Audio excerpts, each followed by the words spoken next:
I Hate Politics is a podcast about a human activity we love to hate.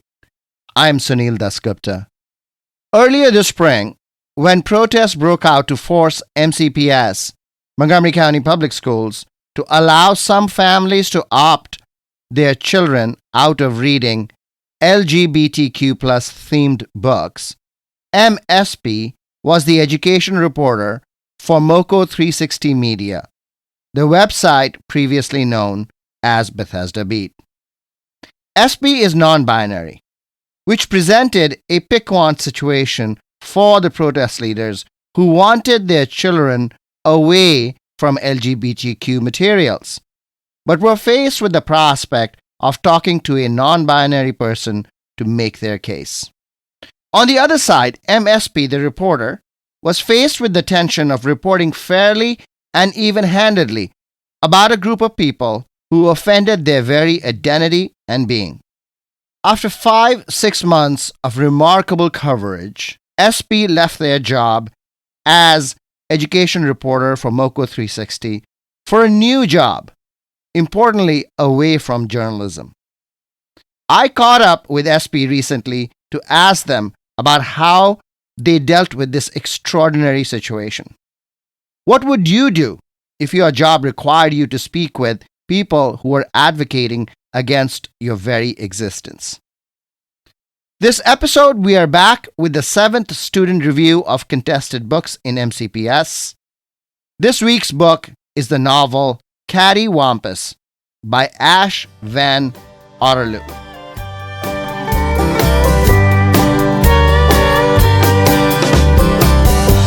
We're not that different. We both go to work. We both pay bills and we shop at the local grocery store. And maybe on weekends we might go to movies or get in the car and take a ride to Baltimore. So I don't know why you think this life I live is strange, but everything I do, you do just about the same. I Hate Politics is a podcast about our neighborhoods, workplaces, schools and streets, and our local governments as they function in diverse and democratic societies.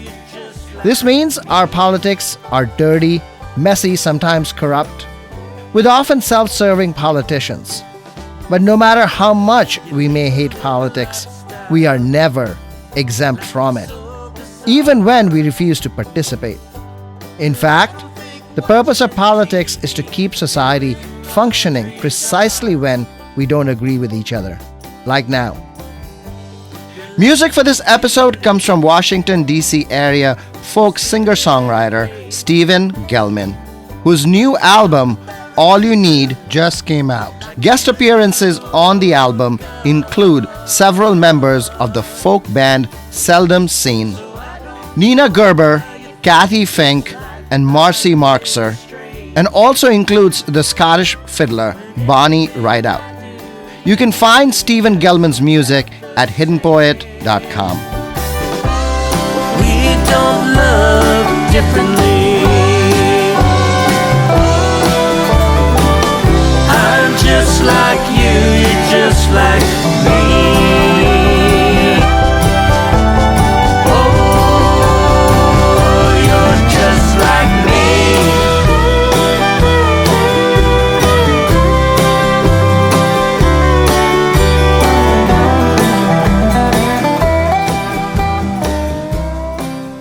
In the news this week, Maryland's Capital Debt Affordability Committee, chaired by the state treasurer, has determined that the state can increase its borrowings by $500 million in the face of lowered revenue estimates that are likely to hit next year. The last 2 years saw windfall projections due to federal assistance and surprisingly strong tax collection.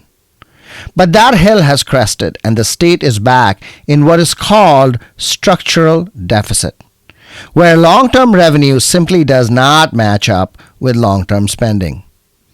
The new Democratic governor and the Democratic leadership in the General Assembly have promised more funding for schools, transportation projects, and an overhaul of state agencies, all of which come with big price tags.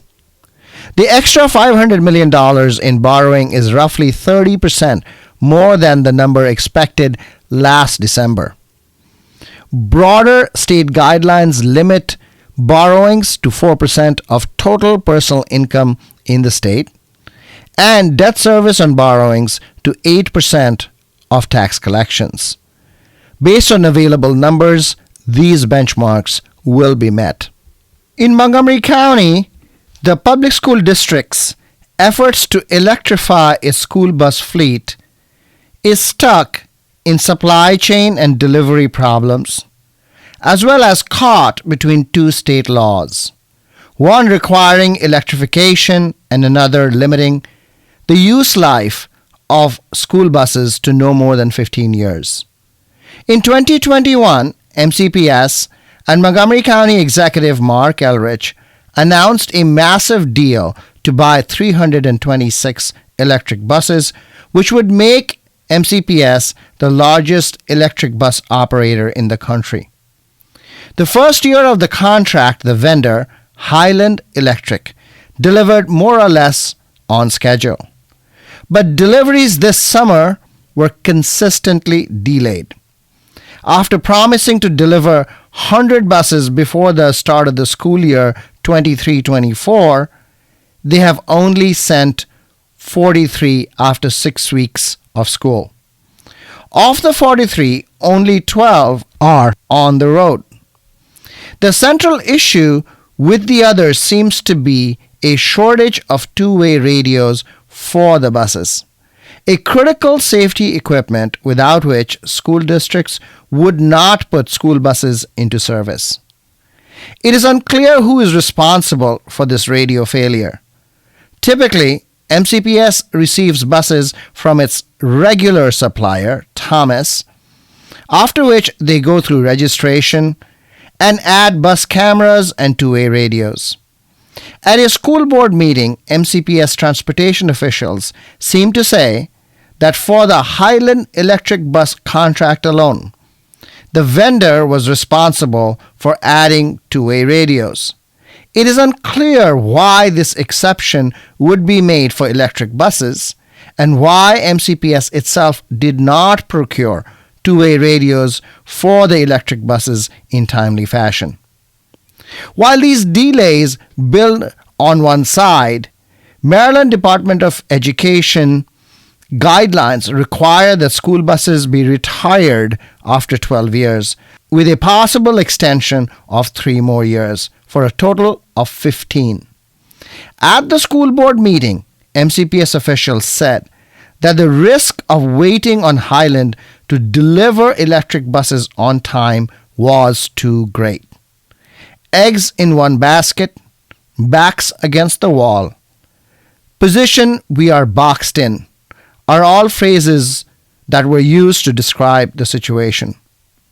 And now, with their backs to the wall, MCPS is ordering 90 diesel school buses to spread the risk. The supply chain for diesel buses also remains a problem. The critical two-way radios are not easily available for the diesel buses either. Worth noting that this separate contract is for $14 million and buys MCPS 90 special education buses. Special education buses are generally smaller than usual school buses, and 60 of the 90 of the buses ordered will have wheelchair lifts. MCPS officials pointed out that Highland did not supply special education buses in any case, but also that Highland's contract for the delivery of 100 new electric regularly sized school buses for 2024 had now been reduced to 30 as a result. The Maryland League of Conservation Voters issued an immediate alert over the possible abandonment of carbon reduction goals by MCPS. The Board of Education had agreed to County Executive Elrich's plan to shift county-owned fleet to electric, and now that is up for question. A spokesperson for Montgomery County District 15 delegate, David Fraser Hidalgo, who championed the MCPS electric bus deal and wrote a law in pursuit of fleet electrification, wrote in an email that the delegate was disappointed in MCPS's decision. But it is also clear that the school district is caught between Fraser Hidalgo's electrification law and the state education department's guideline that school districts cannot run their buses longer than 15 years. This kind of legal bind is actually quite common and often provides cover for bad decisions made by government agencies. A little Monty Python, but there might be space for a department for striking down old and conflicting laws. 102,000 out of 160,000 students in MCPS are eligible to ride school buses every day. And now this week's student book review. Hi Tula. Hi. What book are you reviewing today? Today we're reviewing Cattywampus, a novel by Ash Van Otterloo. What grade is this book intended for? This book is intended for grade 6, which I think is a reasonable age group for this book. Who are the main characters of the book? Katie Bird Hearn. She's one of the main characters. Katie is intersex, meaning that she has the biological parts of both male and female. Instead of most girls with XX chromosomes, she has XY. Her magic also seems to be not working, which in the beginning she worries is because only the girls in her family have magic, and she isn't all female. Delpha McGill. She's our other main character. She lives alone with her mother after her father left when she was very young. Delpha is from a long-running witchcraft family, and she longs to use this magic to solve her and her mother's money troubles. The only problem is that Delpha's mother is completely against using magic. Tyler Nimble. He accompanies the girls on their journey, helping them and also protecting them. He can transform into a snarly yow, a kind of were-dog. How does the story start? Delpha finds her recently passed grandmother's family spellbook. She tests a hex, which is a curse or a spell, but accidentally brings the shed outside her house to life, and it runs away. Meanwhile, Katie Bird, at her family's museum, is trying her hand at magic. But nothing seems to be working, and her hands glow randomly green at times. What happens next? Then, after a run-in with Puppet, which is what Delpha calls her shed that is running loose in the woods, Katie Bird finds out about Delpha's spellbook and steals it. Katie and Delpha end up meeting in the old graveyard, the Wise Women's Cemetery. When Delpha gets her spellbook back, she uses a when-to-war hex to fend off Katie, and accidentally awakens a group of McGill and Hearn undead. Since Delpha McGill was the one who did the curse, her ancestor zombies are set on attacking all living Hearns. Well, I have a clarification. That's a shed, like a shed where you store things that is running around the woods? Yep, it is a shed that you can put tools in outside. All right. So, what is your general impression of the book? I can honestly say that this book was okay. The plot itself was very interesting, something that I would definitely read on my own time. However, the actual book lacked excitement, which I wasn't expecting. It took me a long time to read this book, because it was kind of hard to follow the plot. The transitions definitely could have been smoother, and the other thing I noticed was that the group of friends stays very local, and so everything seems kind of overly dramatic. It's described as a journey, but they never even leave their own town. The other thing I was kind of disappointed in was that we don't hear very much about Katie Bird's life and what it's like being intersex. Some of the most interesting parts were when Katie describes her experience. Katie says that she doesn't like how she is treated, But then it isn't a big thing in the book because her parents and family are always advocating for her. It's important to learn about intersex people, but I'm not sure it's mentioned enough to be considered an LGBTQ book. It seems wrong that just because it has LGBTQ characters, it automatically becomes an LGBTQ book. That's not actually the topic. Typically, in books, there are straight and cis characters, but the book isn't called a straight book. Thank you, Tula. Sure. The Montgomery County chapter of Moms for Liberty, the national extremist group at the center of the book protests in the county, had announced a plan to hold their monthly public meetings in public high schools. But following counter-protests in September, the October meeting was quietly moved from Shady Grove Middle School to an undisclosed private location. Holding political space is important to growing a movement. While Moms for Liberty has grown dramatically in conservative and Republican states such as Florida and even helped Governor Youngkin win in Virginia, they have had a more difficult time in states like Maryland, where liberals and Democrats hold political sway. But there are pockets of Moms for Liberty support even in deep blue states. In Carroll County, Maryland, for example, 4 out of 5 members of the school board are aligned with the group. The Hamas attacks on Israel and the subsequent Israeli retaliation is having an impact on local politics as well. Several members of the Montgomery County Council have posted "I stand with Israel" messages on their social media. Andrew Friedson has gone farther than most with an op-ed where he said that the Middle East is complicated, but the massacre of Jews is not. The Jewish Community Relations Council and Anti-Defamation League of Washington, D.C. issued statements criticizing MCPS for equivocating on the issue.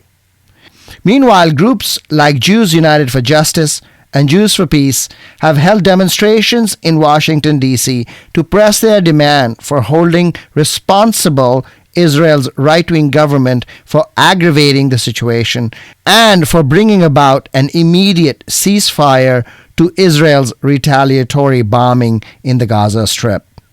Kate Epstein, a Silver Spring resident, wrote on Facebook, "Hamas murdered and tortured, and that calls on me to grieve. Israel plans a massive, unwinnable, brutal war in retaliation in my name and with my tax dollars, and that calls on me to act."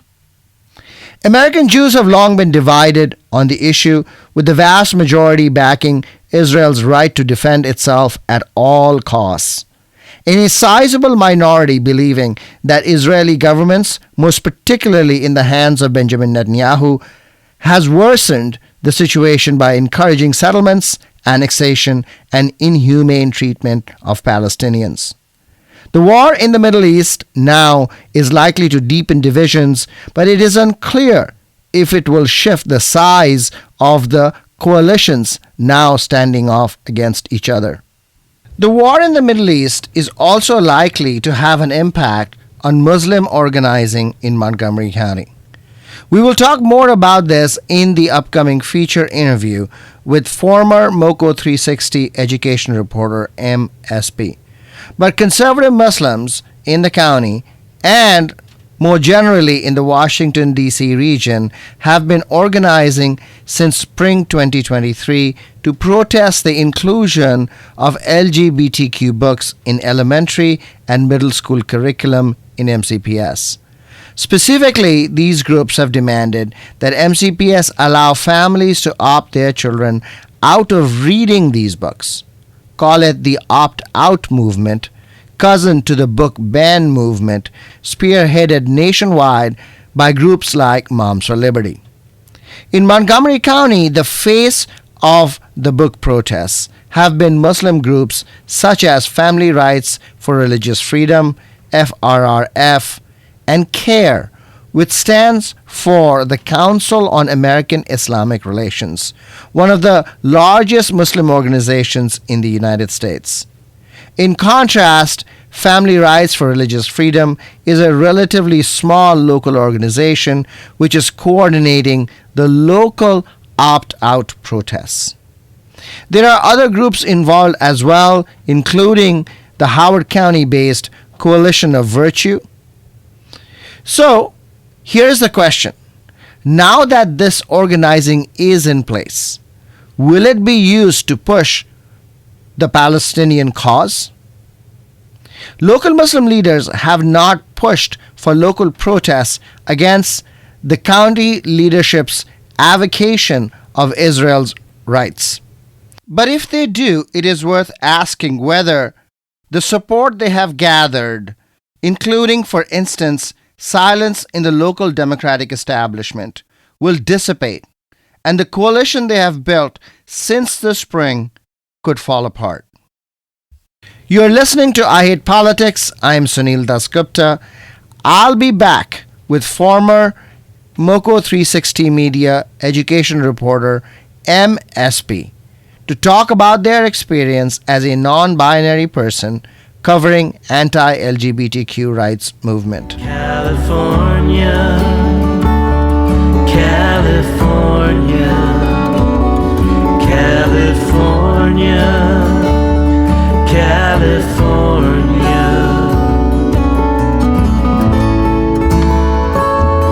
I wanna go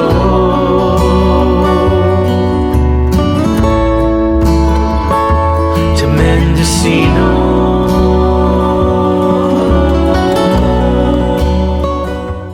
Em Espey, welcome to I Hate Politics. Nice to be here. You are a non-binary person who had to report on a movement that sought to keep children away from school books about non-binary people. When you first started reporting, how did you deal with this paradox? I mean, the irony was definitely not lost on me. I think from the beginning, it just meant relying a lot on my personal support systems, just to feel secure in what I was doing, to feel comfortable and confident, and just really focusing on the task at hand and treating it like I would any other high interest, important story. Just doing my extra due diligence to make sure everything was factual and accurate, and being able to come away from the articles feeling like I did a solid reporting job. But did you come home after that at the end of the day? And how did you deal with it? Oh, it was frustrating for sure. I would come home and vent to my partner on sometimes a weekly basis, sometimes a daily basis, depending on where we were with the whole opt-out situation. It was a running joke in the newsroom that opt-out was my subbeat, because it felt like that was all I was doing for a while. But yeah, it being able to have safe outlets outside of work to be able to just vent and share my opinions and have somebody listen and validate, and just be there for me was really important, because it definitely got frustrating. I saw you interview protesters at the rallies. You interviewed many of the leaders. How did they treat you? For the most part, everybody was very respectful, which I appreciated.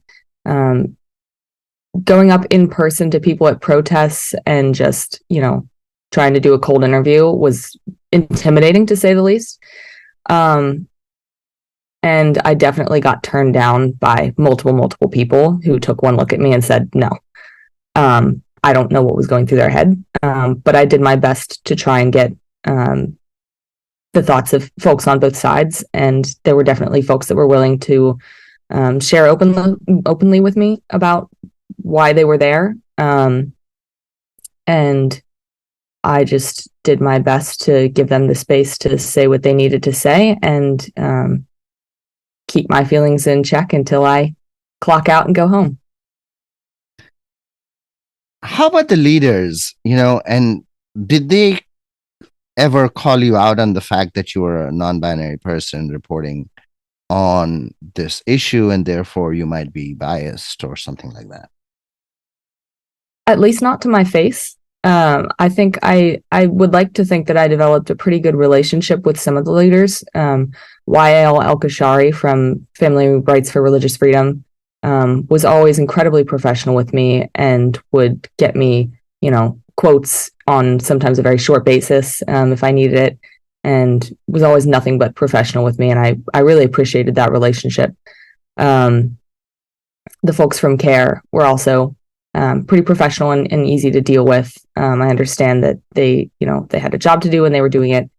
But yeah, nobody ever made overt comments like that to my face. Sometimes there would be like a nod towards the counter protesters, and they'd be like, well, your people over there, like they're just assuming which side I'm on. But like there was no explicit comments made to me about my ability to report on the issue because of my identity. What about the Coalition for Virtue, Moms for Liberty? Did you talk to those guys? That was a lot trickier. I did attempt to talk to them. Moms for Liberty is a designated hate group that has gained a lot of traction in recent years. They were heavily involved in the Don't Say Gay bill in Florida, and have been targeting school boards across the country. And I had been very familiar with them. I did a lot of work during my grad program on tracking extremist groups, particularly religious-based extremist groups. And so I was very familiar with them already, and it was a little surreal to see them showing up at my county's school board meetings. And yeah, when they started to get really involved, I tried to reach out for comment, but quickly found that they were being overtly dishonest with me. And when I called them out on that, they decided that they no longer wanted to speak with me. So, what's an example of that dishonesty? I was given a newsletter, or I received a newsletter that Moms for Liberty put out about a protest that they were doing about the opt-out at one of the school board meetings. And so whenever I see an upcoming event like that, I reach out to the people that are running it to see if they want to comment. So I reached out, and they told me that they were not having any protests, that there was nothing on the books. And I said, well, I have this newsletter that says in your words that you are doing this. And then she got real snotty with me and said, we're not going to speak to you anymore. I said, okay. Wow. I mean, that seems like a blatant, it's sort of ridiculous, really, actually. Yes. Yeah.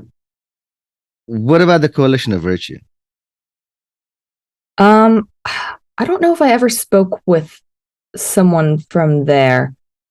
I know they were heavily involved with CARE and the FRRF. Say what FRFF is.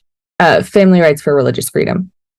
And CARE is the Center for American Islamic Relations. But yeah, I don't remember. Council, I believe, right? Council for American. Council. Yes, you're right. You're right. Thank you. That's right. Yeah, I don't remember any specific conversations with the folks from Coalition for Virtue. Are there any groups that I'm missing? The Montgomery County Muslim Council was the fourth large group that was involved with leading like the protests and the petition. Mm-hmm. Hisham Gardi was kind of leading that front. And again, like with Weil, he was always very professional with me, very understanding, easy to speak with. It was very refreshing to have that kind of relationship with folks on an issue where it could easily have been very difficult. Now, you were lionized by the counter protesters. Did that make you uncomfortable? Did it make your job harder? I think it maybe at times made my job harder, just in the way of trying to get folks from quote unquote the other side to speak to me, which we try to do with every article that we put out. If we're going to say something, if it's a controversial issue, we want to represent both sides. Um, yeah, and I think sometimes it would make it a little bit more, it would disincentivize people from wanting to speak to me if they think that I'm being championed by the other side. You know, the numbers of counter protesters at those rallies was actually small, relatively small, right? But did their presence sort of make you feel safer? Other people said they are your people, right? But how did you see them? I was very grateful that they were there. I know the small number of folks that were there was purposeful.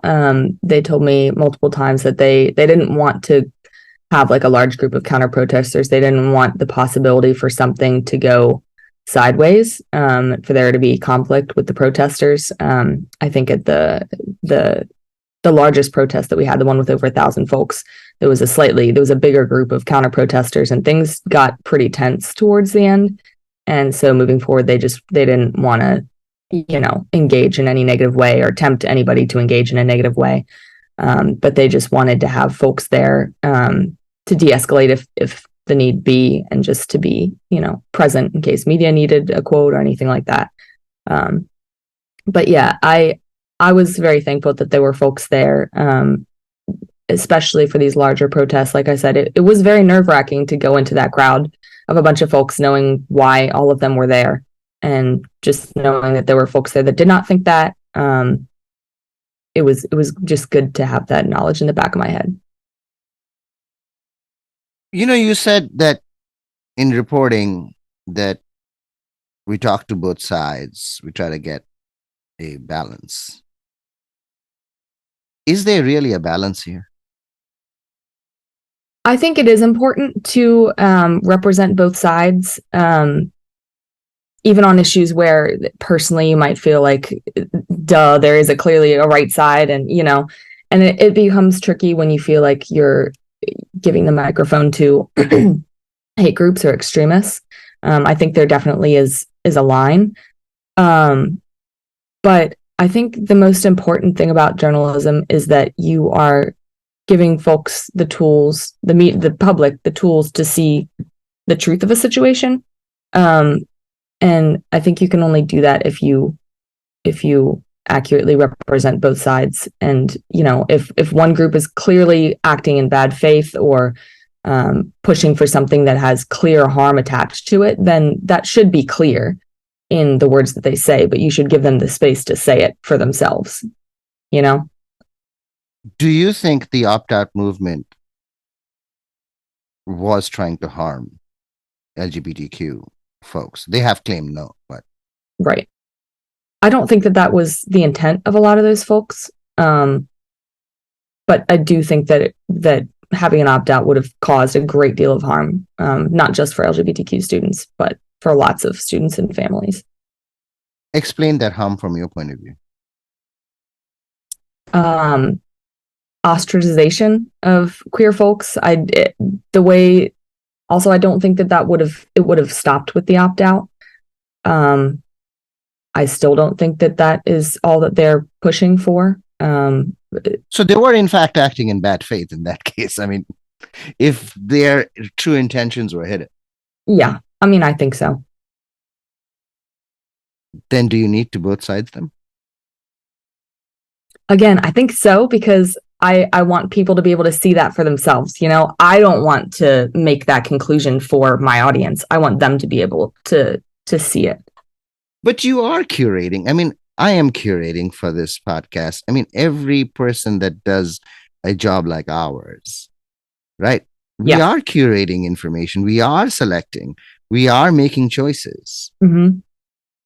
Yeah. And I think especially on like a highly charged issue like this, the choices that I often made when I was reporting on these stories was to try to include as much context as possible, so that people have, as much information as necessary to understand the issue and come to their own conclusions. In some ways, it seems that the groups wanting opt-out, if their true intention was to go beyond the opt-out, were then acting in bad faith. If they were acting in bad faith, then do you really need to both sides the issue? Yes. I mean, I do think that at the root of it, they are acting in bad faith, and that queer people, queer students and families, and just students and families in general would be harmed by an opt-out. And I don't think that if they were successful in getting an opt-out, that it would have ended there.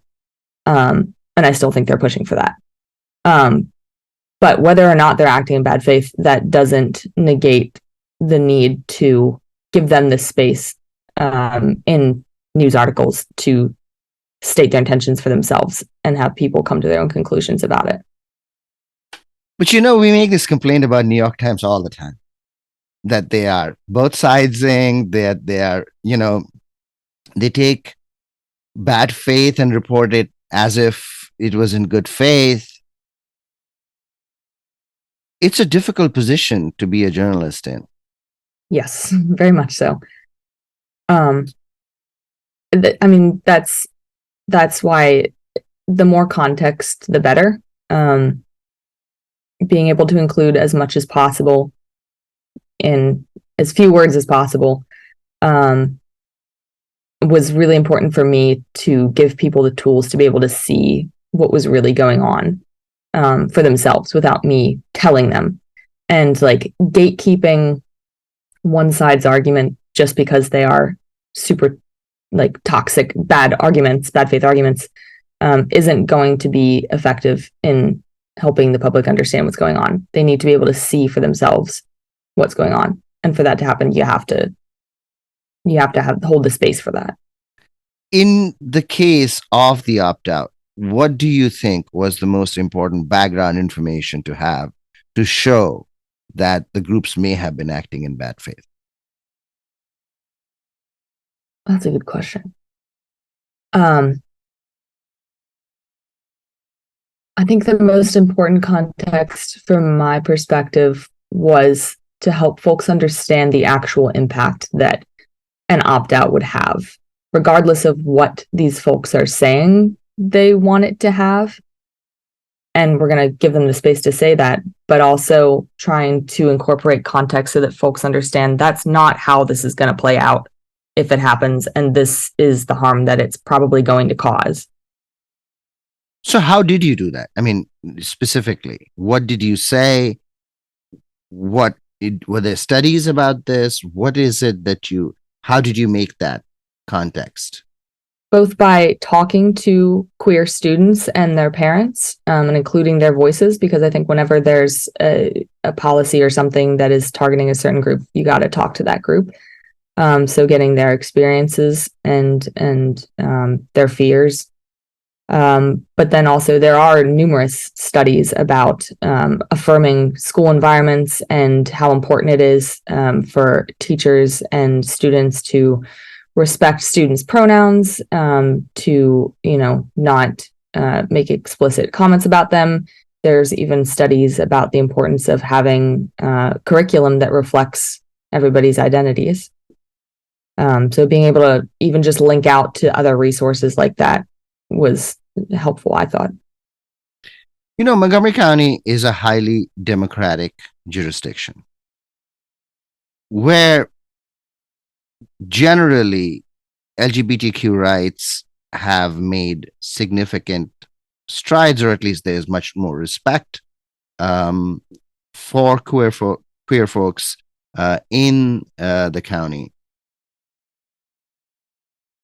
How do you think the overall political system reacted to the opt-out movement?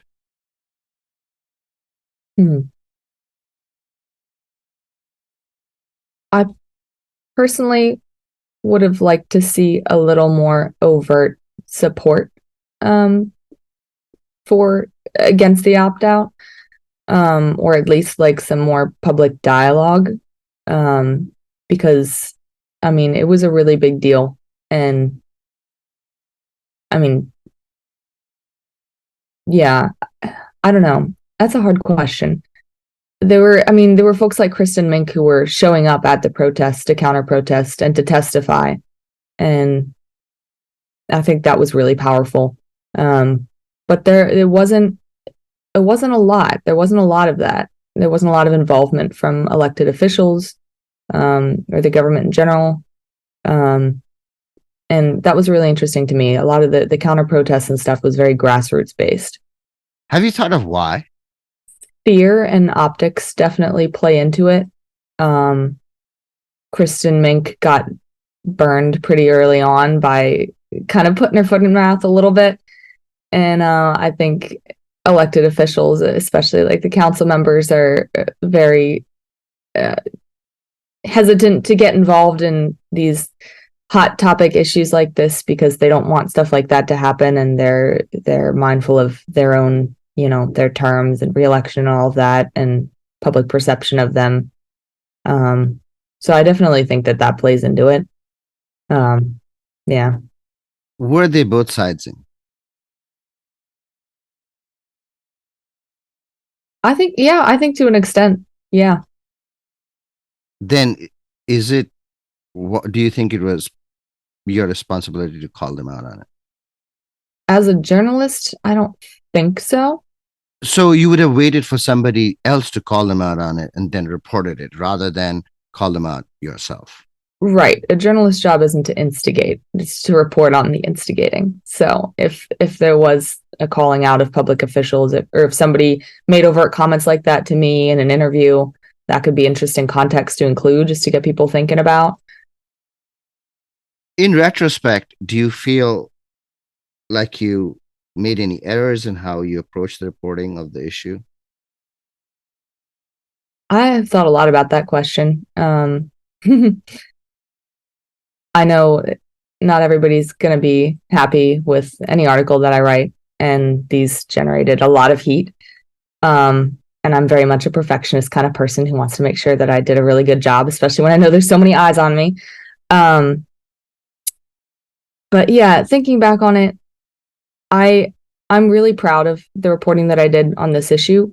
Personally, I think it's the proudest achievement that I come away with my time at MoCo360. With every article that I did on this topic, I did my very best to be as authentic as possible and to include as much context as possible, and to just make sure that I was not misrepresenting either side, letting them speak for themselves. And I'm really proud of how closely we followed this issue, and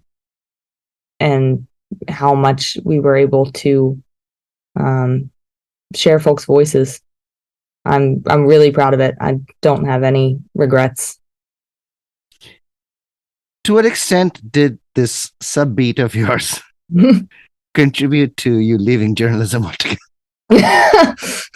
I'm not gonna lie and say that it isn't nice not having people, misgender me online and yell at me for being an activist reporter. But at the time, it wasn't a factor in why I chose to leave. But yeah, it is. I don't miss that aspect of it for sure. Oh, you didn't talk about misgendering online before. How did you deal with that? Oh, that was rough. I knew it was going to happen, Yeah, but did you correct them? Did you say, no, this is not my place, I'm going to let it slide? What did you do? I generally tried to stay out of it. I think I might have corrected folks a couple times if I felt like they were making an otherwise somewhat good faith comment. But in general, like the online hate and, the comments, I just ignore it. It's not worth getting involved in. You don't want to give it any attention. It's just going to fester. So I just... Now that you have left reporting, how do you plan to continue, or do you plan to continue being involved in and around the opt-out issue? Yeah, I would like to be, honestly. I think one of my biggest things with journalism is that there's this push right now for an overemphasis, in my opinion, on objectivism in journalism, to the point where we're supposed to pretend like we don't have opinions. That's right. That's what I was saying. Yeah. And every journalist has opinions, very strong ones sometimes. We all do, and that's okay. But it can't bleed into your work. You got to be able to separate your feelings from your story. or use those feelings to then fuel you writing a better story, which is what I tried to do. But yeah, it was really frustrating, and it was frustrating as a journalist to know that I couldn't be involved more overtly, where otherwise I would have been right there with the counter protesters doing whatever I could. And so now that I'm no longer in journalism, I'm very much excited to be able to do more of that overt support if and when this continues to, carry on. I know that the court, I don't even know if there's a court date yet, but it seems like things have settled down a little bit for now, which is nice. Em Espey, thank you. I wish you healing. Thank you. I appreciate it. I'll be back with the wrap-up, including lessons from my conversation with former MoCo360 Media education reporter Em Espey. You're listening to I Hate Politics. I am Sunil Dasgupta.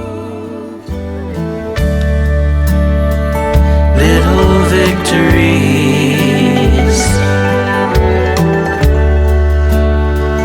little victories. Celebrate the small, and even if you fall. What lessons can we draw from my conversation with former MoCo360 Media education reporter Em Espey? Em Espey's coverage of the opt-out movement in Montgomery County has been nothing but extraordinary. It is even more remarkable that their method enabled them to cover a story and a movement which potentially threatened their very existence. Talk about overcoming a reporter's bias. Truth be told, the leaders of the opt-out movement, from the Family Rights for Religious Freedom, the Council on American Islamic Relations, and the Muslim Center of Montgomery County, also recognized a reporter's ability to separate their personal convictions from the demands of the job. This is the conventional expectation of journalism and of those who consume the products of journalism, as well as those who feed journalism its machine with their stories. And yet, it is this resulting even-handedness that often shows up as both sidesing on issues where there is clearly bad faith in play. By Em Espey's own admission, the opt-out movement was not merely interested in opting their children out of a handful of books. They wanted more. It isn't clear what. They didn't say it aloud. But when talking to them, it was clear that there was going to be more. When I interviewed Wael El-Koshairi of the Family Rights for Religious Freedom group on this podcast, he said that evolution was against his religious beliefs, potentially opening the door to opting students out from the study of evolution. Would they go as far as Moms for Liberty did in demanding book bans? Possibly, yes. Certainly, the approach they have taken seemed to have created a chilling effect on the study of controversial books. Lastly, the federal court case to enforce the opt-out does seem like a test case offered to the conservative majority in the U.S. Supreme Court to try to move the law on religious liberty. These are all pretty expansive goals. How then to report the opt-out movement based solely on the stated arguments of the protagonists? Em Espey offered that it is important to provide context, talk to both sides, present their arguments, especially on controversial issues, and let the public decide for themselves. But even-handedness in this context, taking the stated goals of the opt-out groups at their face value, leaves out the broader context, which is necessarily speculative in character, unspoken for the most part, and yet critical to the better understanding of the opt-out movement itself. Em Espey left their reporting position at MoCo360 and left journalism altogether. Journalism is not a very hierarchical field, and Espey may very well return at some point. But worth considering the trauma reporters face as part of doing their jobs. What would you do? That's all for this episode of I Hate Politics, where we aim to stem the decline in local news by working with community voices. I Hate Politics is produced by me, Sunil Dasgupta, and assistant producer Daniel Galil, with support from the University of Maryland, Baltimore County. I direct UMBC's political science program at the universities at Shady Grove in Montgomery County, where, among other things, we explore and learn about politics, government, and society close to home. Music for this episode comes from Washington, D.C. area folk singer-songwriter Steven Gellman, whose new album, All You Need, just came out. Guest appearances on the album include several members of the folk band Seldom Seen, Nina Gerber, Kathy Fink, and Marcy Markser, and also includes the Scottish fiddler Bonnie Rideout. You can find Steven Gellman's music at hiddenpoet.com. If you want to share your music on the show or know someone else who might want to, please email us at producer@ihppod.org. I hope you'll subscribe and share the podcast as we bring you stories about politics close to you and to your home. See you next time.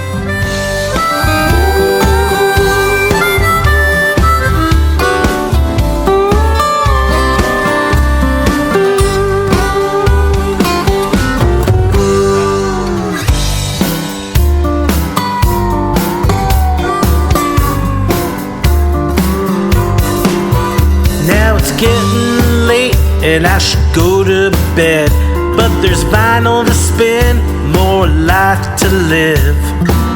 I'll just go and put the kettle on. This party's going late, up until the dawn. But no one will be calling the cops when there's chamomile in the pot on the